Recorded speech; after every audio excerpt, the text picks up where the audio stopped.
টক টক ঝাল ঝাল মিষ্টি এই আচারটা খেতে যে কি যে মজা, মানে বলে আসলে বোঝানোর মতো নয়। দেখেন কি সুন্দর যে হয়েছে এই আচারটা। এই আচারটা কীভাবে বানালাম সেটা আপনাদের সাথে শেয়ার করছি। হ্যালো এভরিওয়ান, আসসালামু আলাইকুম। আপনারা সবাই কেমন আছেন? আশা করি ভালো আছেন। আমি আলহামদুলিল্লাহ আপনাদের দয়ায় ভালো আছি। এই তো এই আচারটা কীভাবে বানালাম সেটা আপনাদের সাথে শেয়ার করতেছি। এই তো আমগুলো এইভাবে কেটে ভালোভাবে ধুয়ে একটু শুকিয়ে নিয়েছি। তারপরে একটু হলুদ দিয়ে এটা আমি মাখিয়ে নেব।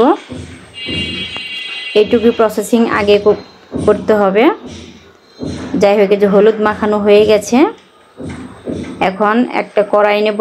কড়াইয়ে যে আমি একটু সরিষার তেল দিয়ে দেব। এখানে 5 ফোড়ন নিয়েছি আর 2টা শুকনো লঙ্কা নিয়েছি। এই 2টা সোমবার দিয়ে আচারটা দিয়ে দিব। মানে এই সোমবারটাই এই আচারের যে এত মজা লাগে, মানে বলে বোঝানো যাবে না। তারপরে ভালোভাবে নেড়ে চেড়ে আমি কিছুক্ষণের জন্য ঢেকে দেব। আসলে আমের আচার বলতেই 5 ফোড়ন ছাড়া আমার মনে হয় না কোনো আমের আচার হয়। তারপরে একটু লবণ দিয়ে একটু নেড়ে চেড়ে ঢেকে দেব।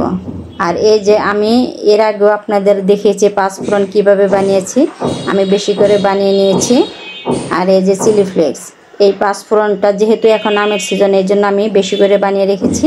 আমার যখন মনে হবে আচার বানাবো তখন এই 5 ফোড়নটা ব্যবহার করব। এই তো আমি নিজের স্বাদ অনুযায়ী চিনি দিয়ে দিলাম। আপনারা চাইলে এখানে গুঁড়ো ব্যবহার করতে পারেন। গুড় ব্যবহার করলেও মানে কালারটা আরও সুন্দর আসবে। এই আমগুলো আসলে অনেক মিষ্টি ছিল, তাই আমাকে চিনি কম দিতে হয়েছে। যাই হোক, আমার যতটুকু লেগেছে ঠিক ততটুকু চিনি আমি দিয়েছি। মিষ্টান্নটা যার যার ইচ্ছে মতো, যে যত বেশি মিষ্টি খাবেন সে তত বেশি মিষ্টি দিবেন। তো আস্তে আস্তে জাল দিয়ে আমটাকে সিদ্ধ করতে হবে। মানে কি সুন্দর, মানে এত মজা, আঠা আঠা মানে এই আমটার মধ্যে আচারের মধ্যে আসবে। একটু শুকনো লঙ্কার গুঁড়া দিয়ে দিলাম, মানে মরিচের গুঁড়া দিয়ে দিলাম, অল্প একটু দিলাম, যেহেতু এখানে শুকনো মরিচ আমি ওই যে আস্ত দিয়েছি, আবার চিলি ফ্লেক্স দিয়েছি, এই জন্য মানে আমি এমনি মানে মরিচের গুঁড়াটা কম ব্যবহার করেছি। তারপরে এটা মানে অনেক সুন্দর একটা জাল হয়েছিল, মানে অত বেশি না জাল, আবার কমও না। এখন আমি যে 5 ফোড়নের মশলাটা দিয়ে দিলাম আর এই যে চিলি ফ্লেক্সটা দিয়ে দিলাম।